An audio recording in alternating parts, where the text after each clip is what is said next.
বয়স মাত্র 18, এর মাঝে পড়েছেন ব্রাজিল সহ দুই দেশের কাড়াকাড়িতে। তাকে নিতে আগ্রহী ইতালিও, তবে ব্রাজিলও দিতে চায় না ছাড়। তারাও নিজ দেশের হয়ে খেলাতে চায় ব্রুসিয়া ডর্টমুন্ডের এই তারকাকে। এমনকি বার্সেলোনা ও পিএসজির মতো দলের নজরেও আছেন তিনি। 18 বছর বয়সী কে এই তরুণ, কেন তাকে নিতে কাড়াকাড়ি দুই দেশের, তা নিয়ে থাকছে প্রতিবেদন। ফুটবলের দেশ ব্রাজিল, যেখানে অনেক তারকাই গায়ে দিয়েছেন নানা দেশের জার্সি। দশকের পর দশক ধরে অসংখ্য তারকা তৈরি করার ক্ষেত্র হিসেবে পরিচিত ব্রাজিল। এমনকি বিশ্বজুড়ে জাতীয় দলেও খেলোয়াড় রপ্তানি করে তারা। ডিয়াগো কস্তা, জর্জিনহো, পেপে, আলকান্তারাদের গোড়া ব্রাজিলে হলেও খেলেছেন অন্য দেশের হয়ে। এর বাইরে ছোট বড় অনেক দেশেই খেলেছেন ব্রাজিলের রক্তের টানে থাকা খেলোয়াড়রা।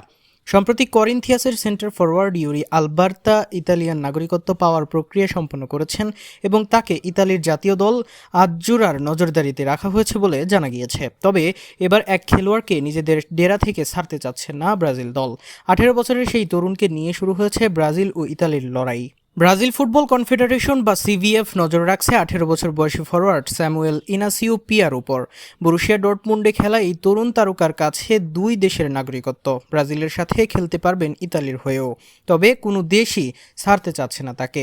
ডর্টমুন্ডের একাডেমি বিশ্বের অন্যতম সেরা একাডেমি নামে খ্যাত। হল্যান্ড, আবামেয়াং, লেভানডস্কি, রুডিগার, বেলিংহাম সহ অসংখ্য তরুণ খেলোয়াড় তারকা হয়ে এসেছেন এই ডর্টমুন্ড থেকে। আর সেই দলের যেন next big thing Samuel Inacio. এর মাঝে বরুসিয়া ডর্টমুন্ডের মেইন দলেও অভিষেক হয়েছে তার।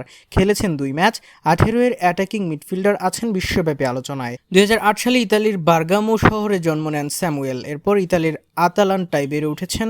খেলেছেন ইতালির বয়স ভিত্তিক দলে। স্যামুয়েলে ইনাসিও ইতালির অনূর্ধ্ব 15 থেকে অনূর্ধ্ব 19 দল পর্যন্ত খেলেছেন। সেখানে সর্বমোট 39 ম্যাচ খেলে আদায় করেছেন মোট 23 গোল। সাম্প্রতিক সময়ে তাকে নিয়ে রিপোর্ট করে ইতালিয়ান সংবাদ মাধ্যম জিয়ানলুকা দি মার্জিও, যিনি ইউরোপিয়ান গণমাধ্যম স্কাই স্পোর্টসের রিপোর্টার। দি মার্জিওর মতে, দুই দেশ ছাড়াও দুই ক্লাবের নজরে ইনাসিও। বার্সেলোনা ও পিএসজি ও ডর্টমুন্ডের বুন্দেসলিগা ম্যাচগুলোতে স্কাউট পাঠাচ্ছে, যাতে কাছ থেকে তারা এই মিডফিল্ডারের পারফরমেন্স পর্যবেক্ষণ করতে পারে। সব মিলিয়ে যেন Inacio talk of the town.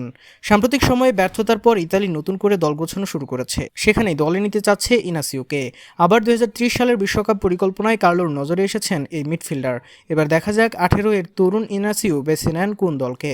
তবে যে দলেই খেলেন না কেন, সেই দলই তাকে পেয়ে হবে আনন্দিত।